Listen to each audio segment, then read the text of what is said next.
Hey, greetings from the Great Start Studio, where all my dreams are coming true. Here with my mirror kit, as I'm putting together my ideas. I do these drumstick illustrations for all my students, and I can't help it. I just keep coming up.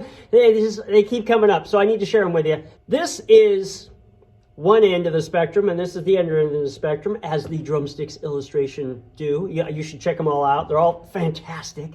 I'm going to talk about humility. Humility is huge, and on one end of the spectrum is true humility.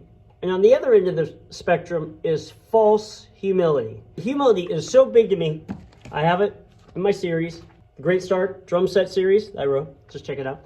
This just happens to be the third one, but in every book I have this, London's Top 10 Steps to Effective Learning. The top 10 ways of getting good until you're the gooder, until you're the most gooderest of all. Top 10. I just want to read number 2, because number 1 is responsibility. I could talk about that all day. Number 2, I have them really short. I'm making posters out of this. I have it in my waiting room. Number 2, step 2, effective learning.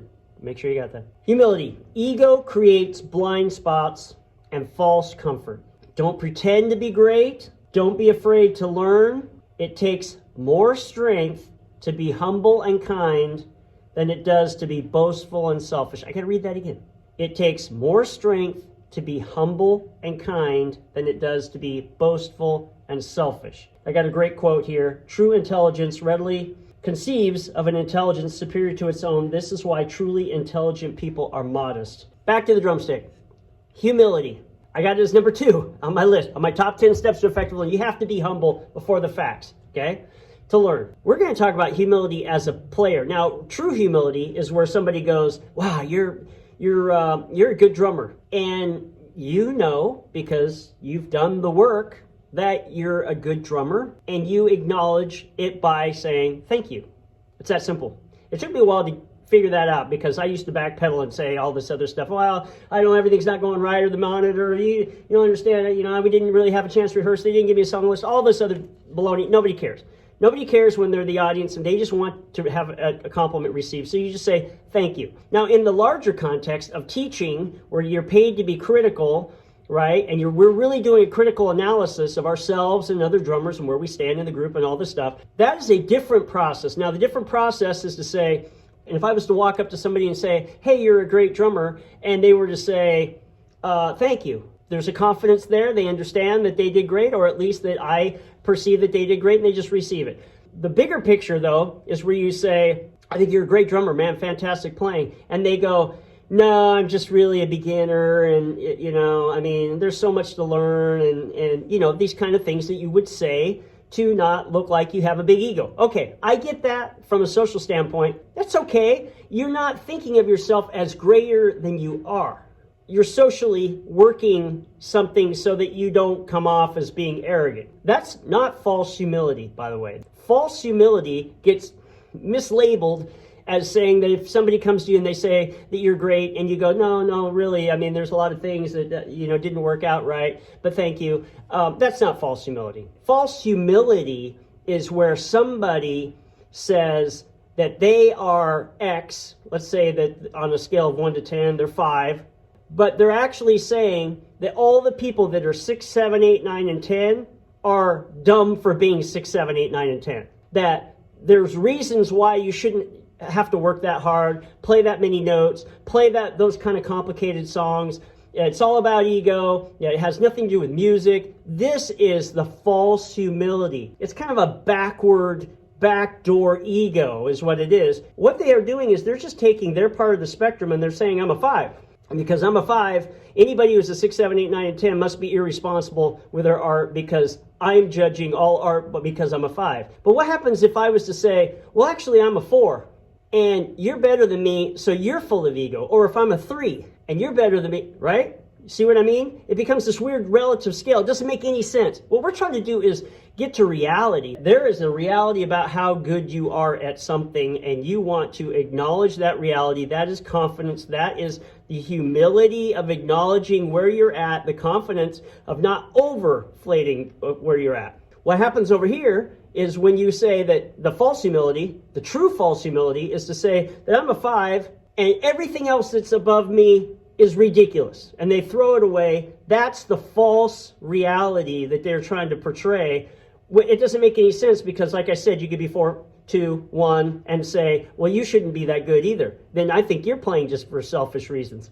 It's just this lose thing to go through. What you want to do in the spectrum is be humble, understand your place in reality. If you watch another one of these, we talk about reality, is how important it is to even come to terms with what reality is, about how good you are on the drums. Now, there's a certain confidence that comes from carrying your life as a drummer. I've been carrying my life as a drummer since, I don't know, 90, 92 or something. And there's a certain confidence that happens when you have to do that because you are hired in every direction by every kind of thing. And it got to the point after a while where I just went, yes. They go, hey, are you available for a show?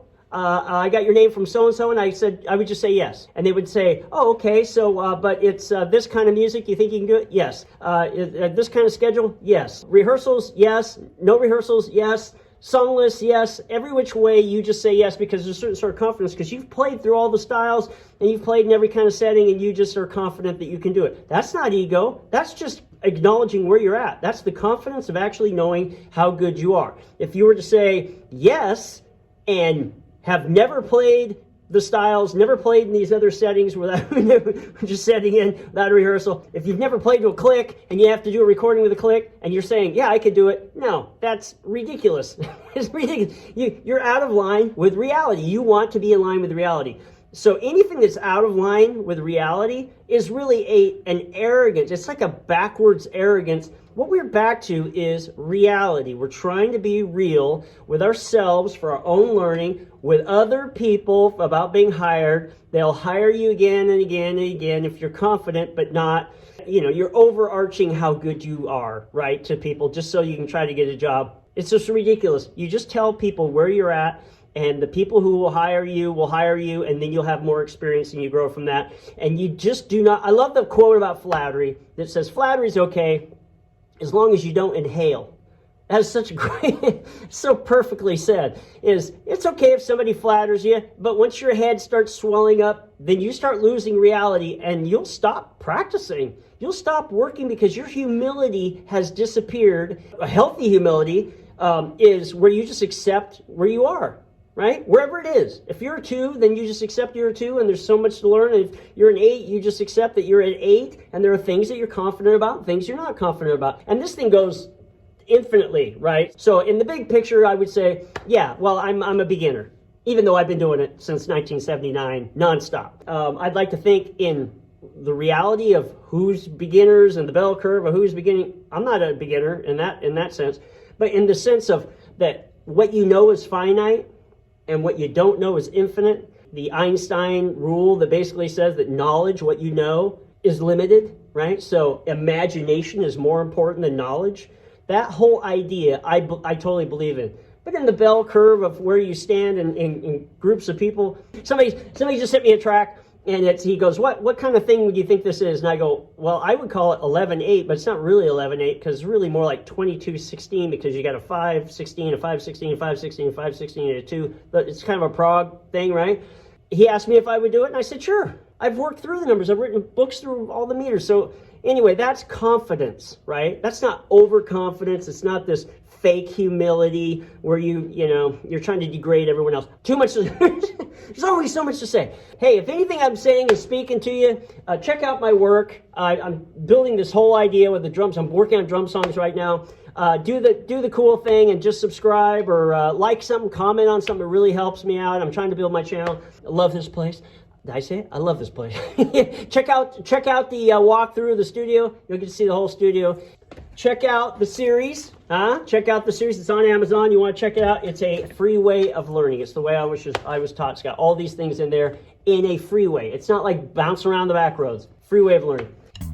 So, from the Great Start Drum Studio, back at it.